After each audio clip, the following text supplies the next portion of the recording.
Good evening, all. Welcome to the Guest Writer Series. As some of you know by now, I'm Alan Borst, faculty member in English and Honors at the University of Utah. I'm very pleased to welcome you to our evening with Susan Daitch. Before we begin, the Guest Writer Series acknowledges that the land upon which the university is located and which is named for the Ute tribe is the traditional and ancestral homeland of the Shoshone, Paiute, Goshute, and Ute tribes. University of Utah recognizes and respects the enduring relationship that exists between many indigenous people and their traditional homelands. We respect the sovereign relationship between tribes, states, and the federal government, and we affirm the University of Utah's commitment to a partnership with Native nations and urban Indian communities through research, education, and community outreach activities.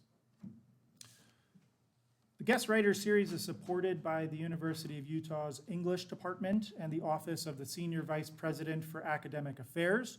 Guest Writer Series has received funding from the Salt Lake County Zoo, Arts and Parks and Utah Humanities, which empowers groups and individuals to improve their communities through active engagement in the humanities. This series is also supported in part by Utah Arts and Museums with funding from the state of Utah and the National Endowment for the Arts. Thank you as well to Salt Lake City Arts Council and our hosts here at Finch Lane Gallery. One quick reminder, as we've sort of slowly drifted back to our usual in-person activities, our Friday colloquium tomorrow will be held at noon here in the basement at Finch Lane Gallery. So I know we've had a few of these in a few different locales. Just want to make sure everybody's ready to come back here tomorrow afternoon. I also want to make sure that you know, if you didn't notice on your way in, we've got copies of Susan's books here for purchase from the King's English. So there you go. I hope you'll pick up a copy before you leave. Now let me invite Aristotle Johns to introduce Susan Daitch. Thank you.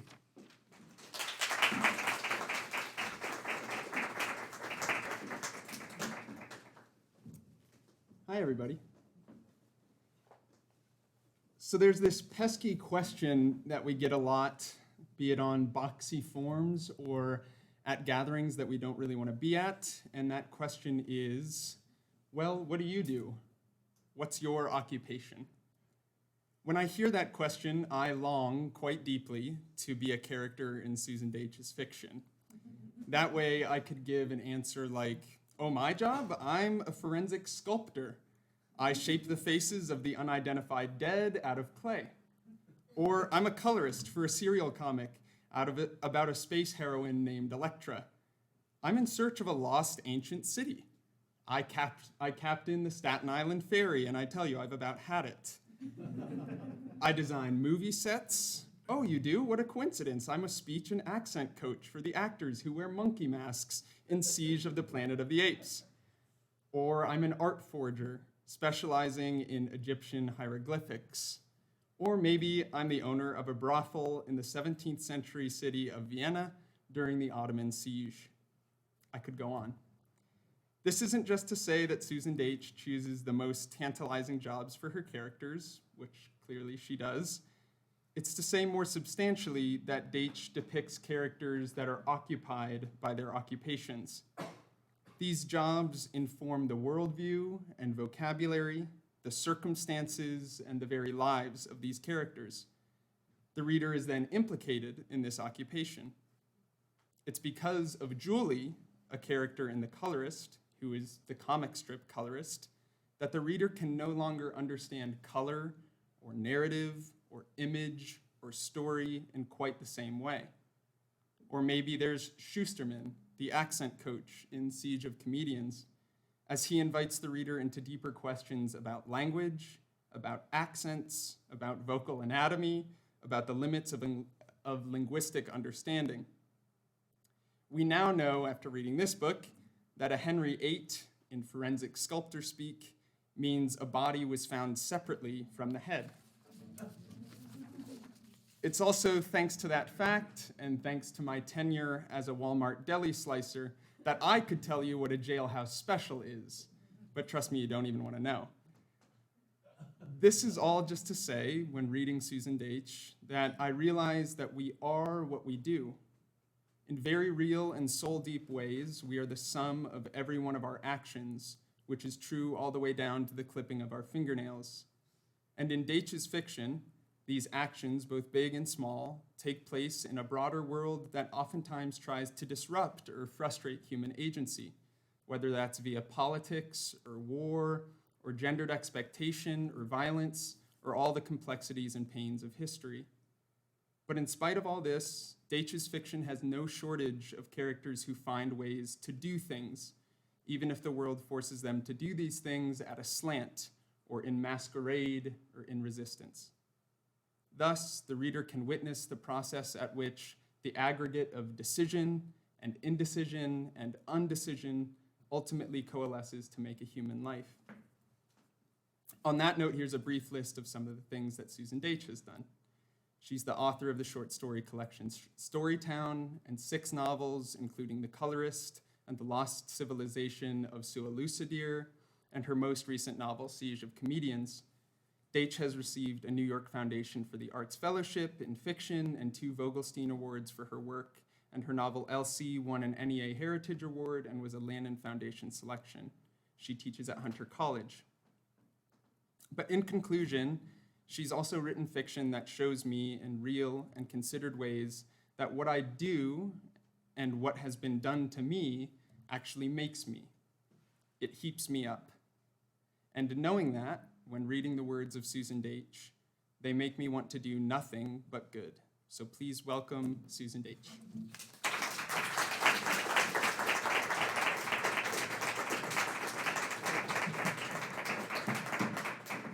Thank you, Aristotle, for that wonderful introduction. And thank you, Lance and Alan, for inviting me here, and especially Alan for waiting in the airport because of the vagaries of JetBlue.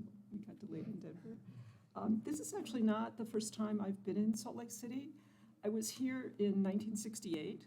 My family was driving from upstate New York near Vermont to Santa Clara, California in a green Rambler station wagon. And there was no air conditioning. I don't think there was any car had air conditioning in 1968. So my mother would mix Tang with motel tap water wherever we were in the morning. And so that was my sisters and I sat in the back of the Rambler station wagon and drank the drink of astronauts during the summer of love in 1968. So, and where for one day, I was not far from where I stand now.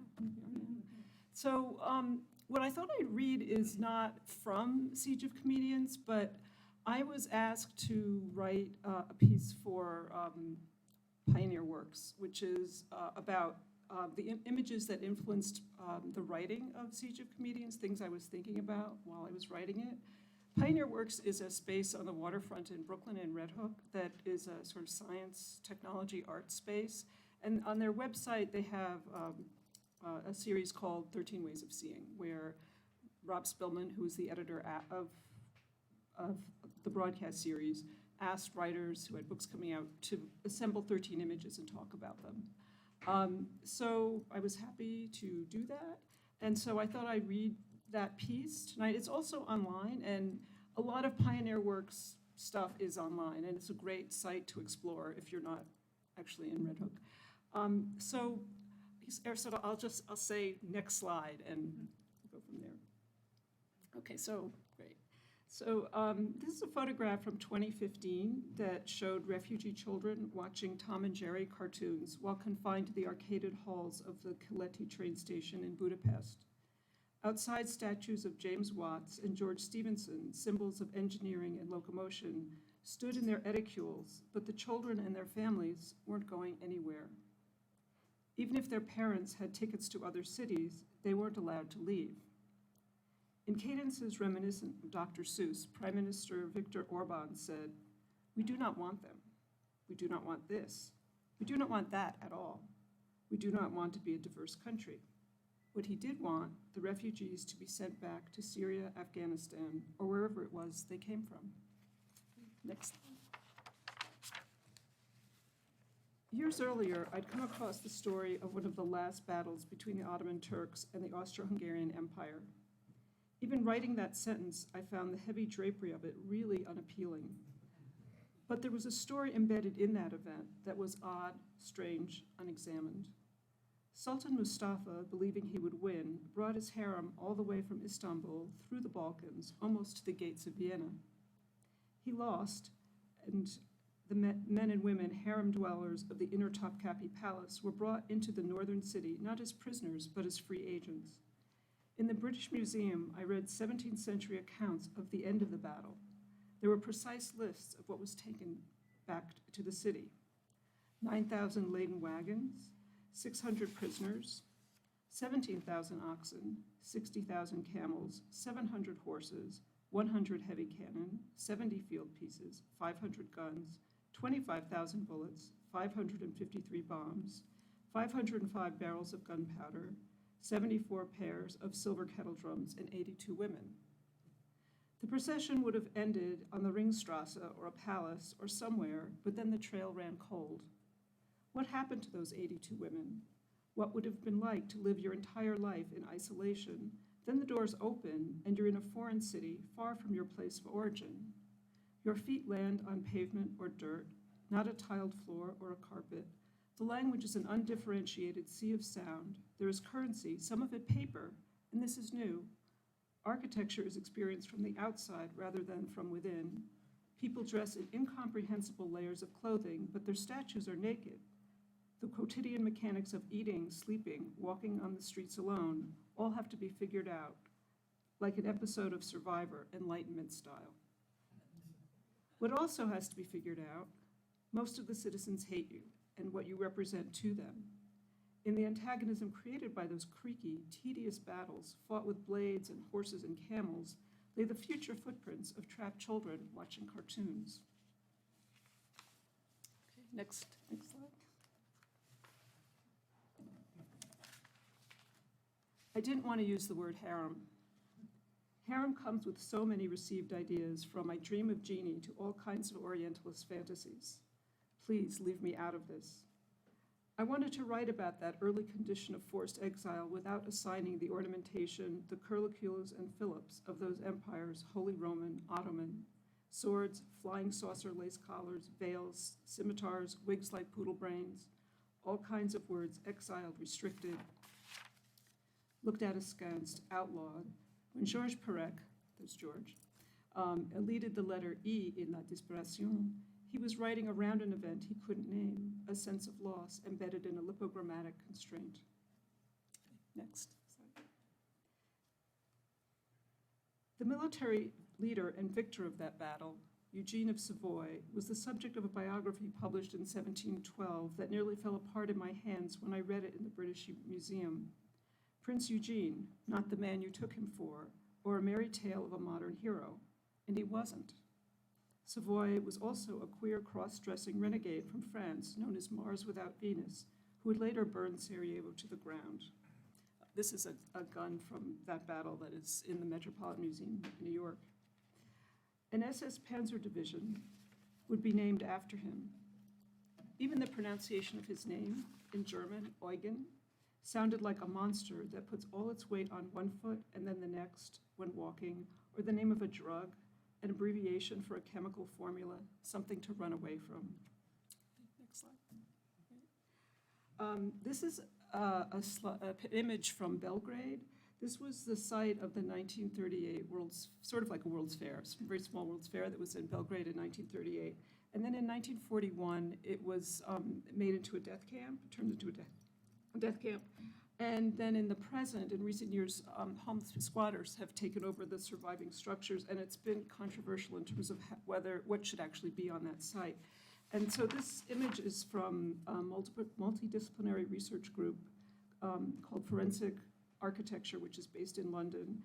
They use laser scans, ground-penetrating radar, and other methods to make the undetected visible, to find evidence of covert detention sites, subterranean levels of petropoisons, mass graves, and buried ruins of shrines and shelters, what's under the foundation that's under the foundation. If a building or site could be compared to a body, you're working with scattered bones that are then reassembled, the body imagined from the bones outward. Photogrammetry and LiDAR scanning provide a worm's eye view before pulling out to chart the topography of rooftops seen from a drone's camera. In Siege of Comedians, the house in Vienna that was built when Leeuwenhoek was looking at Wigglies under a microscope will, hundreds of years later, become a lens factory, and then a war-era Ministry of Propaganda and Censorship, and then apartments that cost the earth. Next. And this is a picture from the Museum of Natural History that I took in their Hall of Evolution. Bones and the remains of faces are informants, maps of blows, of disease, of what people ate, how they spoke, how they became ambulatory, where we parted company from other Homo sapiens, Neanderthals, Turkana-man, and rewind the film back to that point on the cladogram, where we looked at chimps side-eyed because we had grammatical language, vocal and cognitive abilities to declare, "We're not like you at all, pal." Though there is more kinship signaled in those, ours and theirs, twisting ladders of nucleotides than many have wanted to admit. Next. This you probably all know what this is. Countermyths that take delight in misreading and reordering reconstructed faces that say, "Not so fast, but for a simple twist of fate, we followed you along that branch for much further than you would like to think." It's someone's job to work on those movies, make those heads figure out how they would have spoken. This is a voice print. For Siege of Comedians, I needed agents, gatherers of evidence, who would put crowbars under manhole covers, translators who would listen and interpret. In 1979, a recording of a man who claimed to be the Yorkshire Ripper was sent to police, and forensic voice analysts narrowed down the particularities of the Wearside pronunciation, syllable by syllable, to the Castletown area of Sunderland, and so focused their search to that area. Billboards and hotlines were set up, and because this was pre-internet days, the tape was played on the radio. Unfortunately, the recording turned out to be a hoax, but still, voice prints are like fingerprints, and I found this useful, that evidence could be buried, not just underneath our feet, but in how we listen. Sounds can be excavated, the accents under the accents, the efforts to change clues of origin, the way we assemble sentences from oceans of words, how we pronounce them, the giveaways in what syllable is stressed and how a vowel is stumbled over. Okay, next.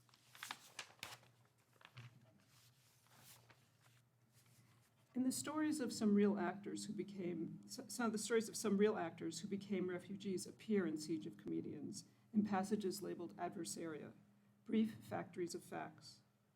Ernst Daitch was an Austrian Jewish actor who played Rabbi Lowe's assistant in Der Golem, shot in 1915. Escaping Vienna in 1933, he returned to that city and Berlin after the war, performing mainly as a stage actor, but he was notable for playing Baron Kurtz, friend of Harry Lime, in The Third Man in 1949. An earlier escapee from Berlin, cinematographer Karl Freund, who shot Metropolis in 1927, returned 10 years later to get his daughter out, thereby saving her life. His wife, who did not leave, was murdered in Ravensbrück. Freund lived in Los Angeles, where he would go on to shoot I Love Lucy. Okay, next slide.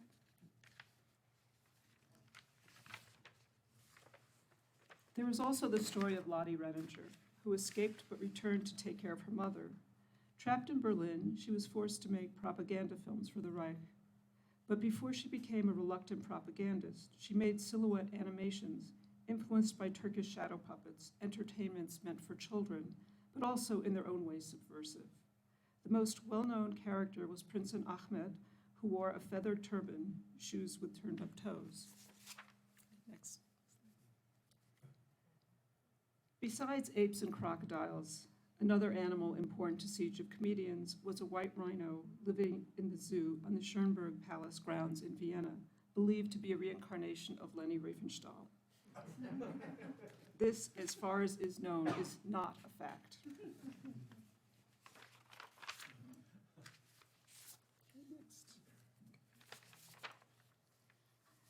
The Republic of Kugelmugel, established by a man named Edwin Lippberger, seceded from Austria in 1976. The entire nation consists of a spherical house whose self-proclaimed address is number 2, Antifaschismusplatz, I've often looked at those tiny islands in New York's Jamaica Bay estuary, uninhabited nature sanctuaries, as potential microstates. But a mobile microstate, rolling and vehicular, could come to you.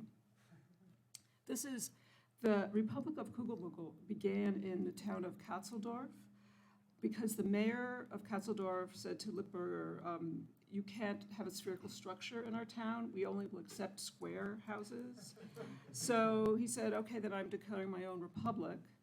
And he issued his own stamps, his own currency, and he refused to pay taxes. So he went to jail for 10 weeks. And then the mayor of Vienna said, bring the Republic of Kugelmugel to Vienna. You can put it near the Prater, which is sort of an amusement park in Vienna. And he promised him water, running water, and electricity, which never happened. The mayor of Vienna also reneged on his promise. But you can go there. Apparently there are 600 people who claim citizenship of the Republic of Kugelmugel. Some of them could be here now. But I found that a really fascinating place as well. I like the idea of a micronation, microstate. Next. Eugene of Savoy was intent to safeguard one city, Vienna, as truly European, leaving Sarajevo to absorb the blows that came from being positioned as an outpost of the West, laying out what some say was a kind of blueprint for the pattern of violence in the Balkans that continues to this day. On January 26, 1717, Mary Wortley Montagu wrote of him to Lady Mar, I don't know what comfort other people find in considering the weaknesses of great men because it brings them nearer to their own level, but 'tis always a mortification to me to observe that there is no perfection in humanity. Surrounded by acres of landscape paintings and sculpture on allegorical and military themes, he rested between plotting battles and expansionist projects. If his troops marched in the mud and ate acorns, so did he. But at home he fed his pets, gibbons, gazelles, orangutans, and waited for another imperial war. Lady Montagu left Vienna for Istanbul, where her husband was posted as ambassador to the Sultan. On February 12, 1717, she passed through the battlefield of Zenta in Croatia and described it in a letter to Alexander Pope. The marks of the glorious bloody day are yet recent, the field being strewed with skulls and carcasses of unburied men, horses, and camels. I could not look without horror on such numbers of mangled human bodies and reflect on the injustice of war that makes murder not only necessary, but meritorious.